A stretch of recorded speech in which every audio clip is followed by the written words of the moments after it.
तो हम लोग अभी देखेंगे जिंक का नाइट्रिक एसिड के साथ रिएक्शन। ये भी क्वेश्चन पूछा गया था, तो क्वेश्चन पहले हम लोग लिख लें। Reaction zinc reacted with zinc reacted with different concentration of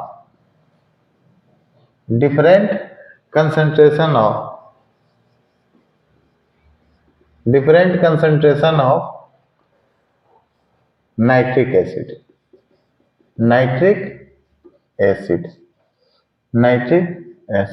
तो इस क्वेश्चन को समझे। अगर ये सिर्फ इस क्वेश्चन में ए सेक्शन करके पूछा है 5 नंबर में क्वेश्चन, तब कुछ और आंसर होगा। और सिर्फ इसके लिए 2 नंबर दिया है तो 2 ही रिएक्शन लिखेंगे, एक डाइल्यूट और एक कंक। तो डाइल्यूट और कंक दोनों के लिए हम लिखते हैं। पहला क्या लिखेंगे आंसर में, देखें इधर आंसर फर्स्ट लिखेंगे, when zinc react with dilute nitric acid to give nitrous oxide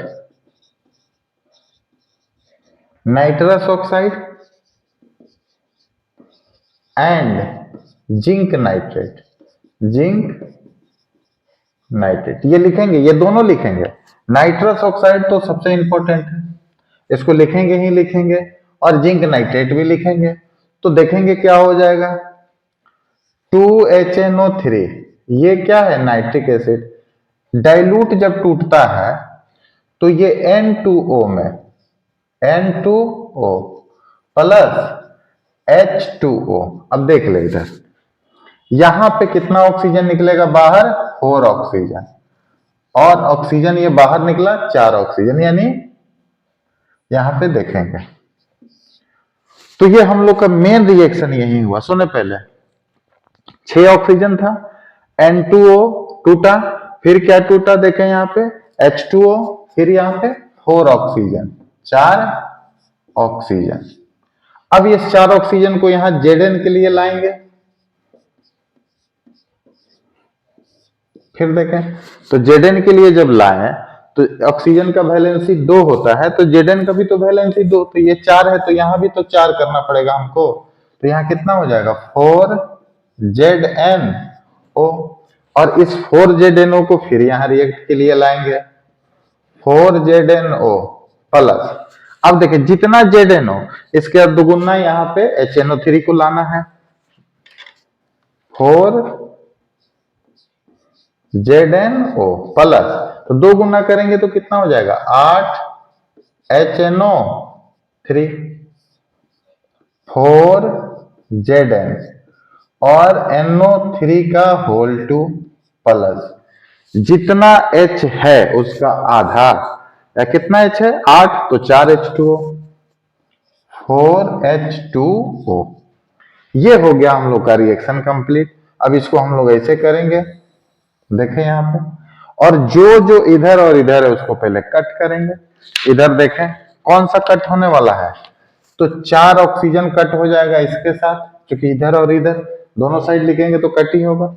फिर 4 ZnO कट हो जाएगा किसके साथ, 4 ZnO के साथ। ये भी खत्म, ये भी खत्म। अब बचा कौन, उसको लिख देना है। 8 और 2 कितना हो जाएगा, 10 HNO3 और 4 Zn, 4Zn प्लस 8 प्लस 2 कितना हो जाएगा, 10 HNO3। फिर यहां पे देखें इधर N2O प्लस 1 और यहां पे 4 कितना हो जाएगा, 5, 5H2O प्लस ये बचा 4Zn NO3 का होल 2। तो ये हो गया। इतना लिखना पड़ेगा, नंबर लेने के लिए आपको बोर्ड से इतना लिखना पड़ेगा, नहीं तो नंबर नहीं मिलेगा, ये आपको लिखना ही पड़ेगा। फिर इसका नेक्स्ट डिफरेंट कंसंट्रेशन में दूसरा देख लेते हैं हम लोग। दूसरा में क्या होगा उसको देखते हैं हम लोग। जब जिंक ऑक्साइड डाइल्यूट की जगह किससे रिएक्ट करेगा, कॉन्क नाइट्रिक एसिड के साथ, व्हेन व्हेन क्या हो जाएगा, zinc reacted with reacted with concentrated nitric acid to give to give nitrogen dioxide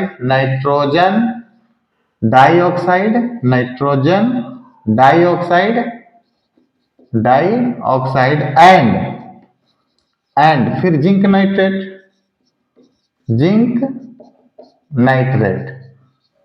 तो ये देखें यहां क्या निकला था, नाइट्रस ऑक्साइड, यहां पे लिखेगा नाइट्रोजन डाइऑक्साइड। तो इसको देखेंगे हम लोग कैसे, देखें यहां पे लिखते हैं 2HNO3 जब कॉन्क टूटता है तो क्या बनता है, 2NO2 plus H2O plus oxygen O, एक ऑक्सीजन। तो यहाँ पे क्या आएगा, देखें इसको Zn आएगा, तो Zn के साथ एक ऑक्सीजन आएगा तो क्या बना लेगा, ZnO बना लिया। सेम इसी तरह फिर ZnO को लेके आएंगे यहाँ पे ZnO प्लस, अब क्या बोले थे, जितना Zn उतना दोगुना कर लेंगे HNO3 को, तो 4HNO3 और जितना था उतना बन जाएगा। नहीं, एक दोगुना तो दो ही ना होगा, एक है तो दो ही ना होगा, तो कितना हो जाएगा 2ZnNO3 का होल 2 प्लस H2O। अब इसको बैलेंस कर लेते हैं हम लोग, क्या क्या कट करने वाला है उसको कट कर देते हैं। तो सबसे पहले O कट होगा, O से Zn कट होगा, ZnO से। तो अब यहाँ पे जो है उसको लिख देते हैं, क्या लिखेंगे, Zn प्लस 2 और 2 4 HNO3, फिर एरो, फिर ये क्या लिखेंगे 2NO2 प्लस Zn,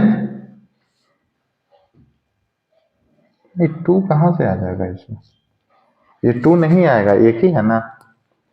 तो ZnNO3 का होल 2 प्लस 2H2O दिख रहा होगा आप लोग को। तो ये हो गया आपका जिंक नाइट्रेट, ये हो गया नाइट्रोजन डाइऑक्साइड और ये हो गया नाइट्रस। तो इसमें और कॉपर में एक ही अंतर है, इसको देख लेंगे। कॉपर में ये यही रहेगा, बस Zn की जगह कॉपर लग जाएगा, लेकिन यहाँ पे वो डाइल्यूट के साथ, वो अगर 2 नंबर में पूछा गया है तो डाइल्यूट के साथ वो नाइट्रिक ऑक्साइड देता है, ना कि नाइट्रस ऑक्साइड देता है। इसको हम लोग चेंज करेंगे। तो ये आप लोग देख रहे हैं, तो इसको आप लोग लिख लें, हम लोग फिर नेक्स्ट देखते हैं इसका आगे। आप लोग मेरे साथ लिख रहे हैं तो लिखें या इसका स्क्रीनशॉट ले लें।